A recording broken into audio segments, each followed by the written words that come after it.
किसान साथियों, आज की इस वीडियो में हम बात करने वाले हैं धान की फसल से एक अच्छा उत्पादन लेने के लिए। धान की फसल जब गोबावस्था में होती है तो हमें उसमें ऐसा कौन सा स्प्रे करना चाहिए जिससे कि हमारी धान की फसल से बम्पर उत्पादन निकल करके आए और जो धान की क्वालिटी है वो भी बेहतर देखने को मिले। क्योंकि किसान साथियों, धान की फसल में बालियाँ निकलते समय बहुत सारी बीमारियाँ और इसके साथ साथ कीट लग जाते हैं, जैसे कि टिड्डा हो गया, हॉपर हो गया, गंधी आदि। ये कीट धान की फसल में बालियाँ निकलते समय बहुत ही हानि पहुंचाते हैं। अक्सर आपने देखा होगा कि धान की फसल में जो बालियाँ निकल करके आती हैं उसमें कुछ बालियाँ खाली रह जाती हैं, यानी कि उसमें दाना बिल्कुल भी नहीं बनता है। ऐसा इसलिए होता है दोस्तों क्योंकि उनमें बालियों का रस जो है इन कीटों द्वारा रस चूस लिया जाता है ताकि बालियाँ सफ़ेद बुरी नज़र आती हैं। तो ऐसी स्थिति में हमें हमारी धान की फसल में कौन सा स्प्रे करना चाहिए, कब करना चाहिए और कितनी मात्रा में करना चाहिए, जिससे कि हमारी धान की फसल में बालियाँ सफ़ेद ना पड़े, किसी रस चूसक कीट का प्रकोप ना हो और हमारी फसल से एक बेहतर उत्पादन निकल करके आए। किसान साथियों, हमें हमारी फसल में दो कंडीशन में स्प्रे लगानी है। एक तो जब हमारी फसल गोबावस्था में हो, अर्थात जब दूसरी हमारी फसल में बालियाँ निकल आती हैं तब। क्योंकि ऐसा होता है किसान साथियों की इन अवस्थाओं में जब आप स्प्रे करते हैं तो दोस्तों जो आपकी धान की फसल है उसमें स्प्रे का बहुत ही ज़बरदस्त रिजल्ट आपको देखने को मिलता है। तो किसान साथियों, इस वीडियो में मैं आपको दोनों कंडीशन में कौन कौन सी दवाओं का स्प्रे करना है पूरी जानकारी देने वाला हूँ, तथा आप लोग वीडियो पूरा अवश्य देखिएगा जिससे कि आपको एक सही व सटीक जानकारी देखने को मिल सके।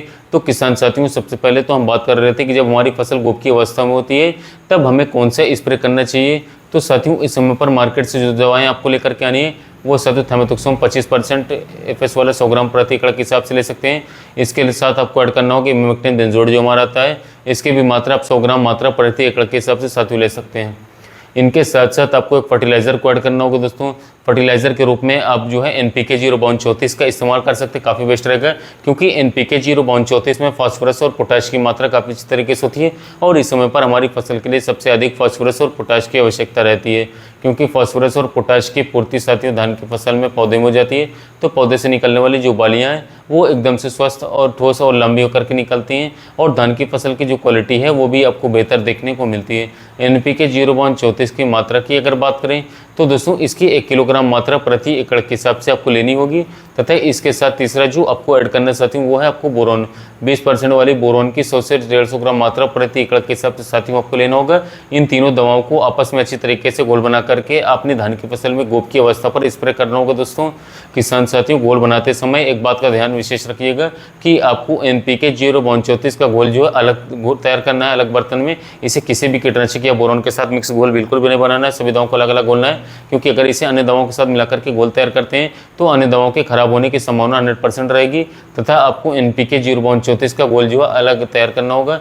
इन तीनों का अच्छे तरीके से घोल बना करके 150 लीटर पानी में मिला करके आपको अपनी धान की फसल में अच्छे तरीके से स्प्रे करना होगा। अब बात कर लेते हैं किसान भाइयों की हमारे दूसरे कंडीशन की। किसान साथियों, दूसरे स्प्रे जब हमारी धान की फसल में लगभग 30 से लेकर के 40% बालियाँ निकल आती हैं तब दोस्तों हमें करना होगा। तो इस समय पर हमें इन दवाओं को लेना होगा। बता दें तो दोस्तों आपको मार्केट से जो दवाएँ लेकर के आनी साथियों वो है एक फंजीसाइड के रूप में आप कार्बेंडा प्लस मैंको ले सकते हैं, या फिर साफ की जगह दोस्तों आप एमिस्टार टॉप का इस्तेमाल कर सकते हैं, आप बार्गनेटियो का इस्तेमाल कर सकते हैं। साफ की मात्रा की बात करें तो इसकी 500 ग्राम मात्रा प्रति एकड़ के हिसाब से ले सकते हैं। या फिर एमिस्टार टॉप की मात्रा की बात करें दोस्तों तो आपको 300 ml से 350 ml मात्रा प्रति एकड़ लेना होगा। या फिर नेटियो की मात्रा की बात करें 12 ग्राम प्रति 15 लीटर पंप लेना होगा। इसके साथ आपको एक कीटनाशक साथियों ऐड करना होगा, लेमडा प्लस थैमेथोक्सोम सिजेंटा लीकर नाम से आता है। इसकी 250 ml मात्रा प्रति एकड़ के हिसाब से ले सकते हैं और अच्छे से घोल बना करके इन दवाओं को अपनी धान की फसल में स्प्रे लगाना होगा, जिससे कि आपकी धान की फसल में किसी भी प्रकार के कीटों का प्रभाव देखने को मिलेगा और आपकी जो धान की फसल है साथियों वो बहुत ही शानदार तरीके से चलेगी और इसके साथ साथ आपको आपकी फसल से ज़बरदस्त उत्पादन देखने को मिलेगा। किसान साथियों, जानकारी पसंद आए हो तो वीडियो को लाइक और शेयर जरूर कीजिएगा साथियों, और हमारे कृषि मित्र चैनल को जरूर सब्सक्राइब कीजिएगा। साथियों मिलते हैं नए वीडियो में नए टॉपिक के साथ।